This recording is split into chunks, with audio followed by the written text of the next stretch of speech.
El pasado miércoles se dio a conocer la noticia de la muerte de 5 integrantes de una familia en la delegación Magdalena Contreras. Las autoridades informaron que los cuerpos eran de 3 menores de edad y 2 adultos. En el hogar de la familia se encontró además un mensaje póstumo. Ya se dio a conocer el contenido de este. Se sabe que la hoy occisa, Mireya Agraz, planeó junto con sus padres la muerte de ellos y de sus 3 nietos, luego de que el padre, además de los menores, acusado de abusos sexuales contra sus hijos, ganara la custodia. El tema es: Mireya Agraz Cortés, ¿es víctima o victimaria?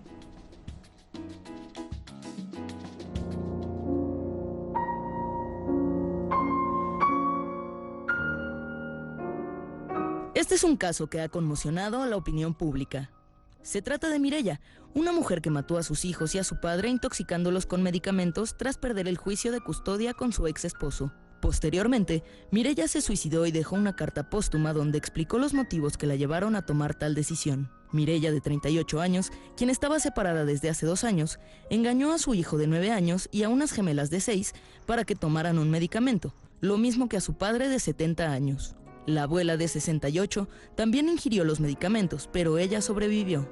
Los cuerpos de las 5 personas fueron localizados en una recámara de la casa ubicada en la delegación Magdalena Contreras.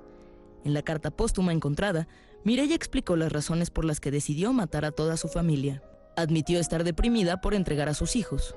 Durante una entrevista para Imagen Noticias con Francisco Sea, Mireya denunció la pesadilla que vivían y realizó una denuncia pública de abuso sexual que sufría su hijo por parte del padre. Agregó que le quitaron la patria potestad de los niños y se le entregaron al papá de los mismos debido a que ella supuestamente violentaba los derechos de los menores. Ante tal situación, Mireya decidió tomar justicia por su propia mano. Bueno, pues ya estamos aquí listos justamente para recibirlos y obviamente los estamos invitando a participar vía redes sociales a nuestra página de facebook.com/televisión y a nuestras cuentas de Twitter personales que son H. @soy Mariana H. ¿Tienes cuenta de Twitter? No tienes cuenta de Twitter, querida Claudia. @imagen Claudia M. Y bueno, en mi caso, @Pau Barquet. Y hoy estamos listos para platicar con Anayeli Pérez Garrido, de la organización Justicia Pro Persona y Observatorio también Ciudadano. Platícanos un poco cuáles pueden ser las implicaciones en este caso que acabamos de escuchar. Bueno, hay todo un debate sobre el papel que tiene Mireya, ¿no? Sobre su participación en los hechos, ¿no? El cuestionamiento sobre si es víctima o victimaria, justamente. Y creo que el tema principal tiene que ver con el acceso a la justicia de las mujeres, que es una deuda que el Estado mexicano tiene, no solamente en materia penal, que es principalmente a lo que yo me dedico, pero también en este caso representa, y otros que hemos documentado, la falta de acceso a la justicia de las mujeres en el Poder Judicial, también en materia familiar, ¿no? Como un asunto en materia familiar que no se lleva debidamente, con la debida diligencia, que no se aplican los estándares internacionales en materia de derechos humanos, puede tener una consecuencia como esta, ¿no? Ahora, quizás entonces la primera pregunta que todos tenemos en mente cuando leemos esta noticia es ¿qué llevó a Mireya a tomar esta decisión, ¿no? Hemos escuchado desde la corrupción, obviamente en este caso de los jueces, desde la omisión de las autoridades, o incluso se ha llegado a tocar el tema de una enfermedad mental. ¿Tú cómo lo ves, H? Evidentemente, lo que acabas de decir es muy importante porque, por principio, uno ama a sus padres y a sus hijos, ¿no? Los intenta proteger, no necesariamente en todos los casos y en todas las familias, pero aquí lo que estaba planteando Mireya es: yo quiero proteger a mis hijos, ¿no? Yo quiero proteger a mis hijos de este señor es abogado y está comprando a los jueces, ¿no? Ahí está la parte de la justicia. Y esto no me permite a mí defenderme de este señor por una cuestión de corrupción. Pero de ahí a nos matamos todos, ahí sí necesariamente estamos hablando de una persona que muy probablemente no estaba realmente como en sus cabales. Y ahorita quisiera poner un contexto más adelante de otros casos, desde el teatro clásico, la literatura, las leyendas y los casos reales de cuando una madre mata a sus hijos, cuáles son los móviles, y muchas veces es pues darle en la torre al marido. Pero ahorita lo ponemos en contexto. Esa es mi primera respuesta a tu pregunta. Y creo que ahora, para preguntarte, Claudia, obviamente aquí hay una parte en donde Leopoldo Olvera también tiene su versión, pero poco la hemos escuchado en los medios de comunicación. Entonces, no hemos escuchado mi pregunta la versión. para ti sería, aquí los medios de comunicación, ¿qué rol están jugando en donde estamos platicando quizás solamente una versión y estamos ignorando la parte del padre, todos asumiendo que es culpable, ¿no? Exactamente, esa es la situación. Es un tema muy complicado, es un tema del que realmente no se puede estar de parte de nadie, porque por lo que estás diciendo, Paola, no hemos escuchado la versión del padre. Pero a ver, cuando la ley no contempla la verdad en caso de la madre, pues yo creo que la depresión y la decepción del caso te lleva a lugares inconfesables, que fue lo que sucedió lamentablemente, pero la versión del padre no la hemos escuchado. La pregunta aquí es, ¿quién tiene la verdad? ¿Quién tiene la verdad? ¿La madre que decidió terminar con su vida, con la vida de sus hijos y con la vida de sus padres? ¿O el papá de los pequeños que no ha dado palabra alguna? No sabemos realmente cuál es aquí la situación. Ahora, Anayeli, ¿cuál sería la perspectiva de género? Porque ahí en Mujeres decía, faltó. Fue omisa la perspectiva de género en un caso como estos. ¿En dónde entraría ahí el hecho de que si somos hombres o somos mujeres? Bueno, la perspectiva de género es una herramienta metodológica que nos permite distinguir, no dar preferencia a unos y a otros, sino ubicarnos en nuestros contextos como hombres y como mujeres y qué es lo que se les cuestiona a cada uno, ¿no? O a cada una en un contexto social específico, temporal. Es decir, la pregunta que tenían que haber hecho los jueces o las juezas que tuvieron conocimiento de este caso desde la perspectiva de género era cuál era la posición de Mireya en un contexto, en un matrimonio, en una situación, una relación de pareja y qué rol desempeñaba, ¿no? Y qué rol también socialmente se espera de las mujeres en las relaciones de pareja.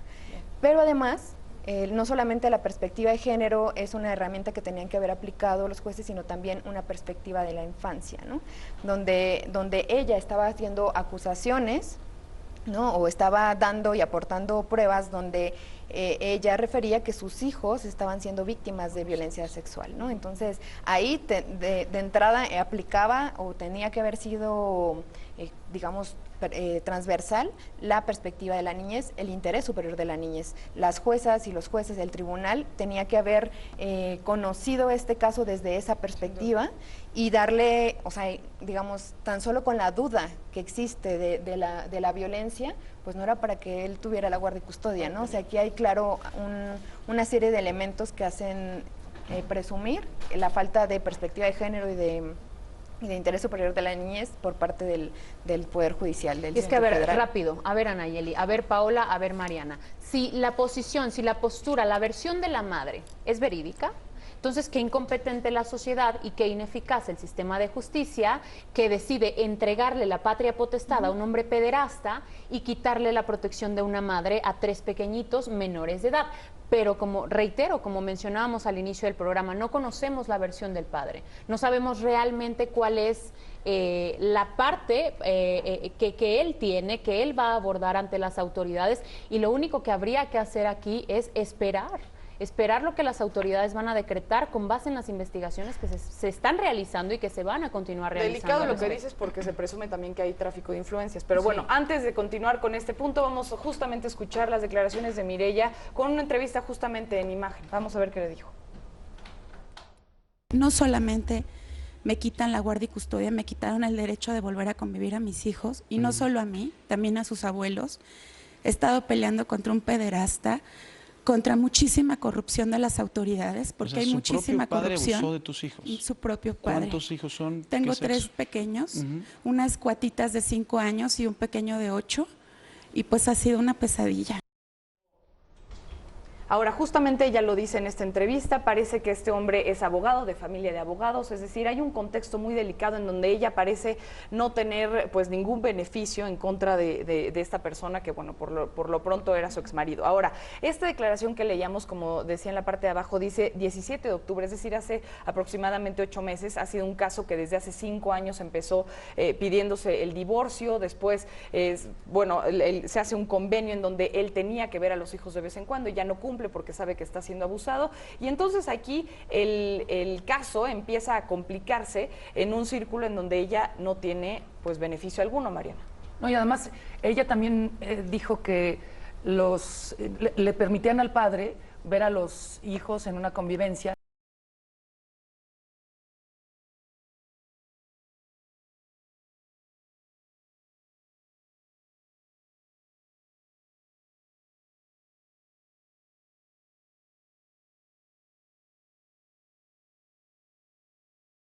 Que no sabemos si tenemos el resultado de esta madre suicida, asesina, pues algo tiene que haber estado mal. Entonces, también a lo mejor la ley, independientemente de la corrupción, dijo, tampoco la mamá está tan bien como para que tenga la custodia. Cierto. ¿No?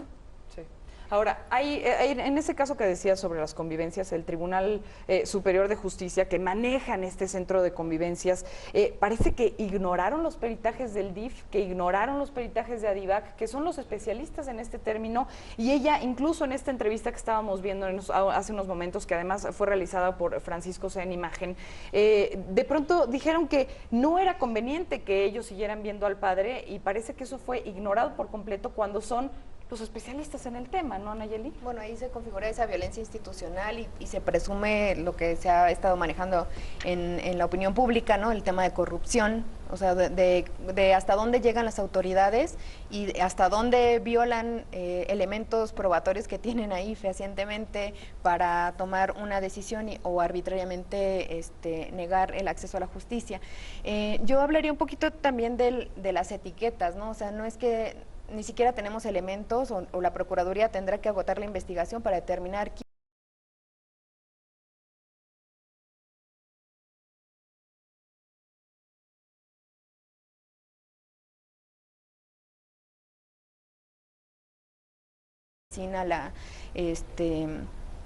hasta que haya una investigación, ¿no? O sea, ese es un tema importante. El tema de la presunción de inocencia, o sea, creo que también cómo manejamos respecto a, nos dirigimos como hacia su persona, ¿no? Vamos a ir rápidamente a un corte, querida Nayeli, H y Claudia, y vamos a platicar también sobre este síndrome de alienación parental, este SAP también conocido, que de pronto en nuestro sistema judicial lo adoptamos y quién sabe si sea la mejor de las decisiones. Vamos a un corte, regresamos con más.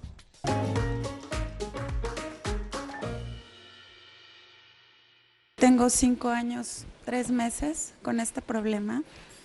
Ha sido una reverenda pesadilla. La verdad es que estamos sufriendo amenazas por parte del papá, amenazas de muerte. El padre de mis hijos es abogado. Bueno, pues regresamos una vez más, Claudia Mollinedo, Mariana H, y también estamos hoy con Anayeli Pérez de Organización Justicia Pro Persona y Observatorio Ciudadano Nacional de Feminicidios.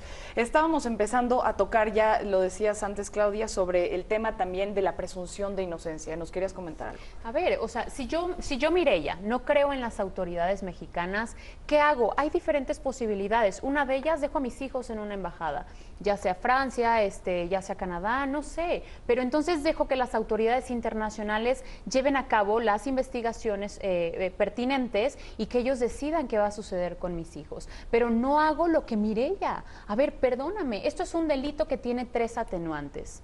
Premeditación, alevosía y ventaja. Premeditación porque la señora, o sea, decide hacer esto esto es un homicidio calificado culposo, perdóname. Decide terminar con la vida de sus hijos, decide terminar con la vida de sus padres, decide terminar con su vida. Alevosía porque los niños no tienen la conciencia para saber lo que está pasando, son menores de edad. Y ventaja porque además de todo involucra a sus padres.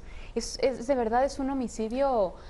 No tengo palabras para esto, es complicado. Sí, y de hecho el término sería filicidio, que no es algo nuevo en la historia de la humanidad, o y que muchas veces, como lo mencionabas en el corte, Mariana, pues esto puede ser una venganza contra el padre. Es que mira, hay algunos datos nada más para poner un contexto, por eso decía que esto es algo que nos sigue sorprendiendo, pero que aparece, por ejemplo, en una tragedia griega, la de Medea. Medea mata a sus hijos para vengarse del marido que se agarró a otra mujer. Estoy hablando de teatro clásico griego.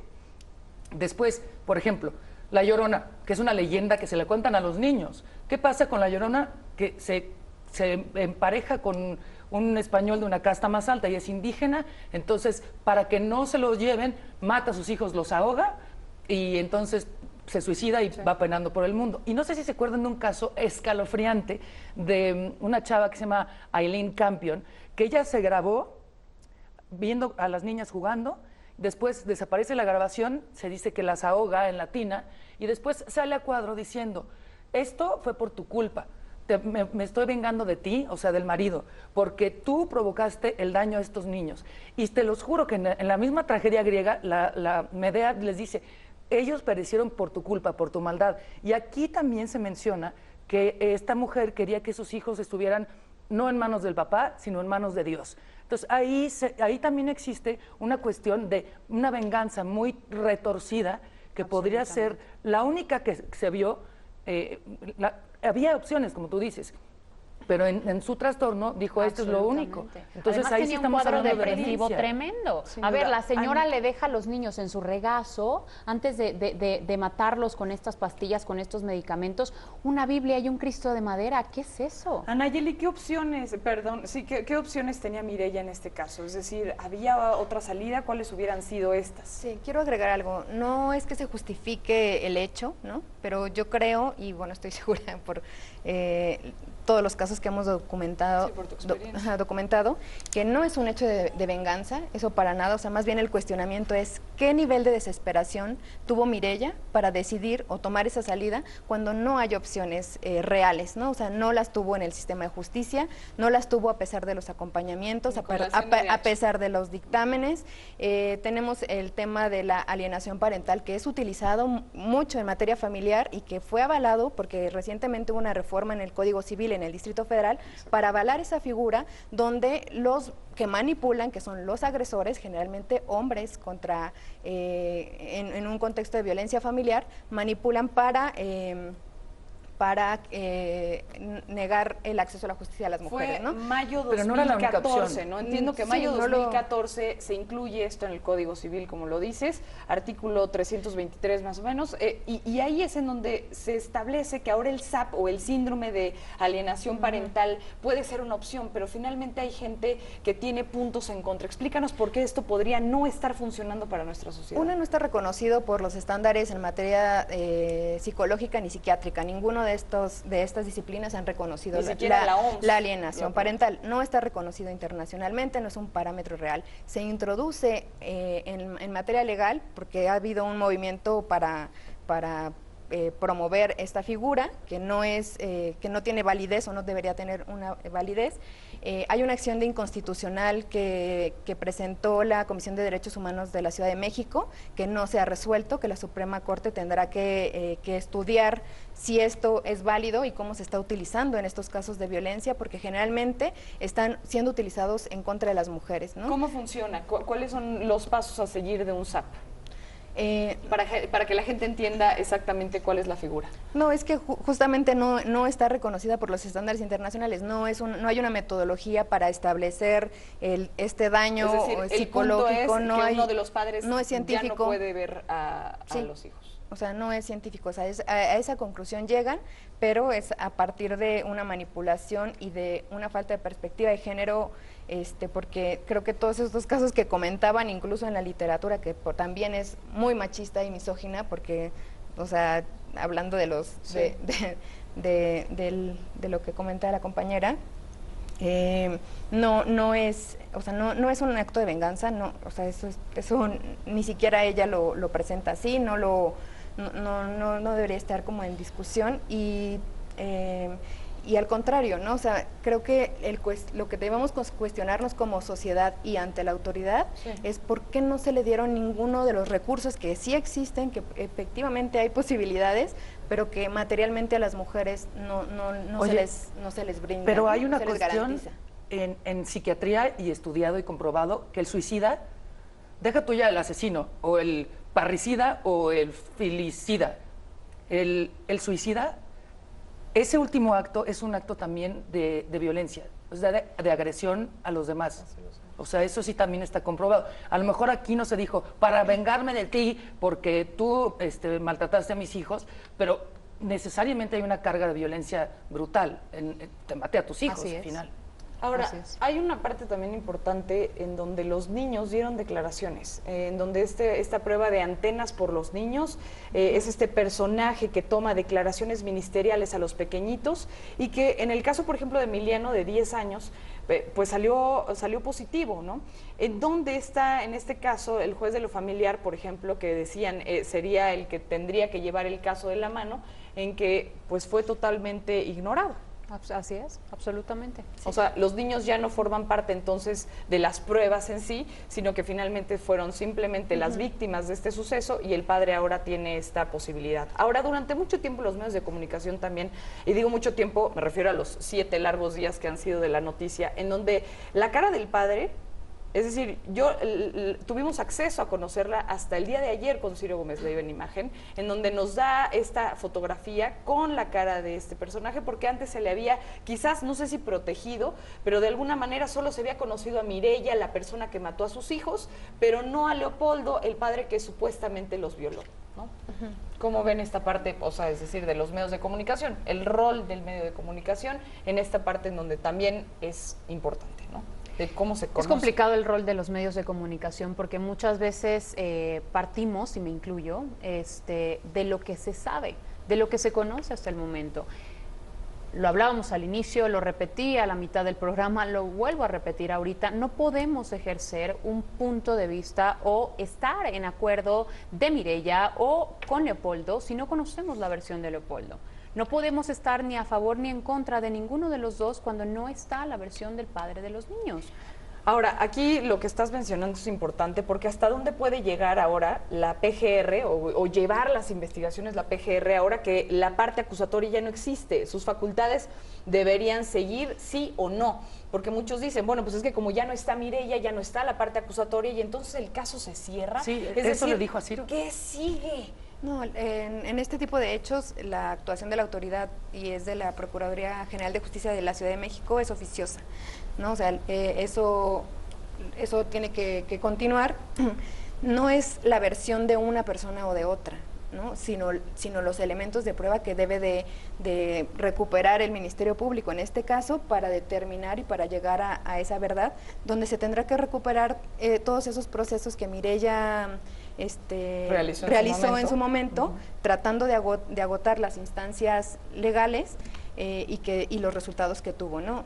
Yo vuelvo a que en el tema de las declaraciones de las niñas y los niños, la Oficina de los Derechos por los Derechos de la Infancia, la ODI, justamente ha ayudado, junto con la Suprema Corte, publicaron un protocolo para incorporar la perspectiva de niñez en los procesos judiciales y la forma en que ellos deben de considerarse sus declaraciones con instrumentos como antenas.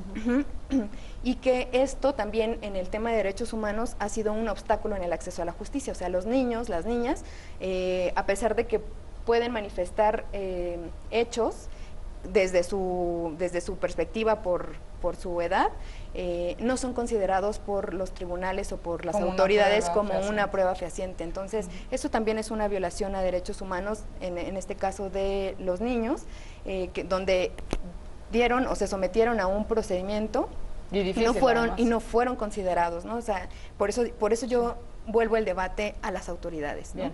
O sea, más allá de la versión de Mireya o del agresor, que generalmente es sobre la que se basan las investigaciones, sin duda, la responsabilidad es la responsabilidad de las autoridades por simple omisión. Con esto vamos a un corte, querida Nayeli, y regresamos a tratar ahora el tema también de las autoridades, ¿en dónde estaban? Vamos la abuelita, ¿qué tal que sobrevive? La abuelita. Listos, estamos ya de regreso para seguir platicando sobre el caso de Mireya y ahora nos quedamos con la duda de la responsabilidad también que tienen las autoridades por omisión, por simple y sencilla omisión que llevó ahora a esta tragedia, ¿no?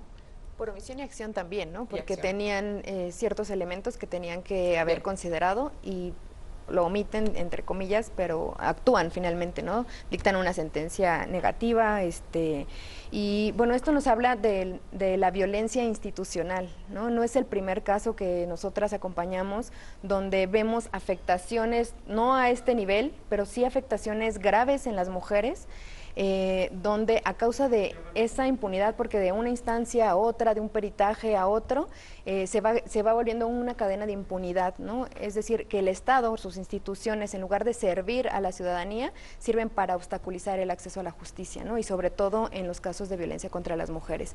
O sea, ese es el tema que desde la perspectiva de género nosotras identificamos. Por eso señalamos aquí el cuestionamiento es qué hicieron o dejaron de hacer las autoridades, qué omitieron arbitrariamente, ilegalmente, como estos peritajes, a una costa de la integridad de los niños, ¿no? Porque no era nada más el tema familiar que a veces se ve como entre iguales, que tampoco lo es cuando están en un contexto de violencia, pero aquí donde había víctimas menores de edad, la autoridad pasó por encima de sus derechos sus derechos humanos, ¿no? La Lo que integridad dices y de la la vida. autoridad quizás además se complicó cuando estaba la jueza décima, después lo pasa a la jueza decimoprimera, y ahí es en donde además el Tribunal Superior de Justicia de la Ciudad de México avala a los jueces en quitarle la potestad, la patria potestad a los hijos, ¿no? La guardia y custodia a la madre. Es decir, no nada más fueron las juezas, sino también el tribunal. Vamos a ver qué es lo que nos decía Mireya también en estas declaraciones. Vamos a escuchar. La verdad es que nadie ha hecho nada, tanto en Procuraduría como en lo familiar. Sí. Las mismas jueces, no es posible que las mismas jueces, la juez décima, Cristina Rosselló, y la juez onceava, Silvia Araceli García Lara, estén ellos mismos violentando los derechos de mis menores hijos. Ahora también está, por ejemplo, el MP y los jueces de lo familiar que defendían que ella era culpable de acusar a sus hijos contra su padre.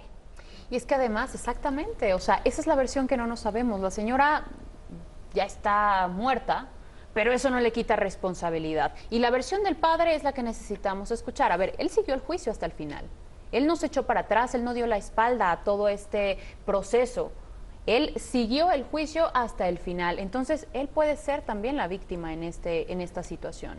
Oiga, para no redundar en lo mismo y también porque necesitamos también el marco legal que eventualmente y con suerte aparecerá, y además lo que decíamos, ¿qué tal que la abuelita sobrevive y qué tal que ella también tiene que ser testigo, ¿no?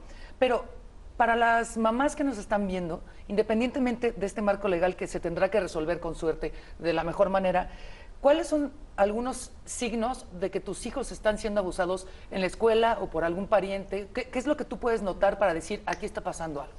Bueno, generalmente las psicólogas que son las especialistas en la materia hablan de un cambio de conducta, ¿no? Digamos, lo que cotidianamente hacen lo dejan de realizar, su actitud, su estado de ánimo, el que dejan de comer, tienen pesadillas. O sea, hay una serie de actos que los niños en los que manifiestan ¿Entran en esa un violencia. llamado cuadro depresivo? No sabría decirte, No yo sé. soy abogada, Sí. pero... Al parecer hasta ahora, dentro de lo que también se ha platicado en distintos programas al respecto, se habla así justamente lo que dices, de pérdida de apetito, de pérdida de control de esfínteres, de muchas veces, por ejemplo, no querer ni siquiera abrir las piernas para poderse poner los pantalones, Ponerse doble no prendas. dejarse, por ejemplo, que si lavar o incluso, porque son cosas que una madre tiene que hacer al día a día, ¿no? Y cuando uno físicamente intenta acercarse y ellos tienen esta renuencia a realizarlo, pues muchas veces ahí podemos encontrar los primeros síntomas, pero sin duda, como bien lo dices, habría que preguntarle, pues ya de cara a un especialista. Y lo que siempre, o sea, porque es, en este caso la violencia sexual, pero también en contextos de violencia, las personas, ¿no? O sea, cualquier persona tiene una afectación psicológica ante un hecho violento, ¿no? Y no sé, la mayoría de aquí en la ciudad, bueno, yo sí he vivido un asalto, quedas con secuelas por lo menos algunos días, y eso se puede reproducir en los contextos de violencia familiar, donde el agresor lo tienes en casa, donde efectivamente, o en las instituciones, y donde vas formando ese cuadro, ¿no?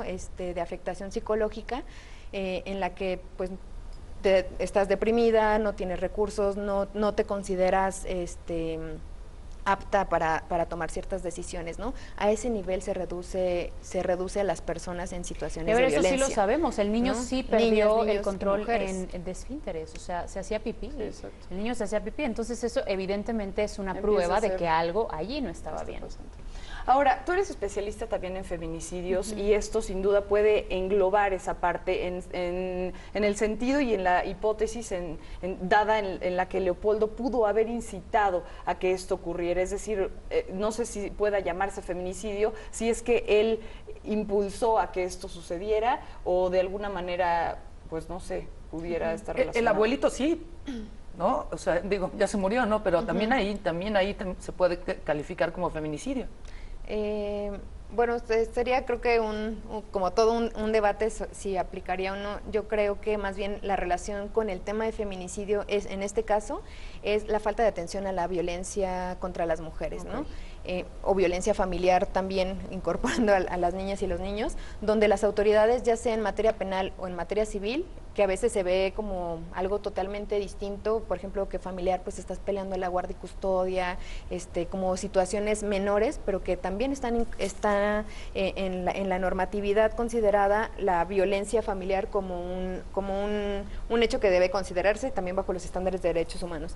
Pero en materia penal y en materia civil hay una deuda por parte del Estado en el tema de órdenes de protección. Cómo el Estado, cuando tiene conocimiento de un hecho de violencia, garantiza a las víctimas, hablando en términos generales, de no seguir siendo agredidas por una persona, ¿no? Entonces, no se otorgan órdenes de protección en materia penal, eso lo tenemos documentado, pronto habrá un caso relevante sobre la materia, y en materia familiar no ordenan medidas provisionales, ¿no? Justamente en este tipo de situaciones donde las juezas tenían que haber actuado también en protección a las víctimas, en este caso que a quienes se referían como víctimas eran los menores de edad.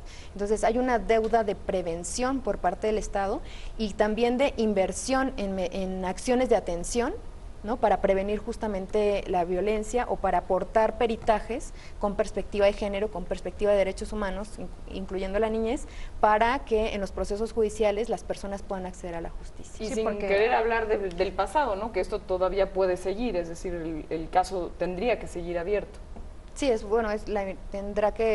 está abierto, ¿no? Porque oficiosamente se inicia la investigación porque es privación de la vida.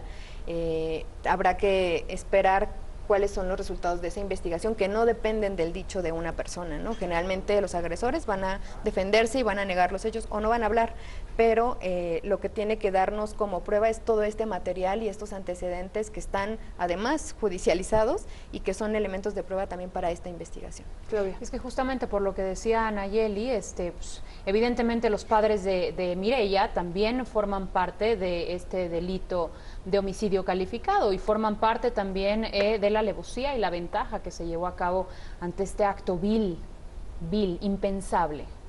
Y la previsión también de la parte de los pequeños, ¿no? Es decir, estamos hablando de futuros delincuentes que si fueran abusados, desde hace 5 años se avisó sobre el supuesto abuso sexual del padre hacia los menores. Bueno, en primera instancia hacia Emiliano, que era el chiquito de 10 años, y posteriormente contra las gemelas, y esto pues muchas veces puede conllevar a futuros delincuentes, ¿no? Pues estamos ya nada más para despedirnos. Mariana, muchas gracias. Claudia, muchas gracias. Y obviamente a Nayeli Pérez de la organización Pro Persona y Observatorio Ciudadano Nacional contra el Feminicidio. Muchas gracias por esta plática. Gracias.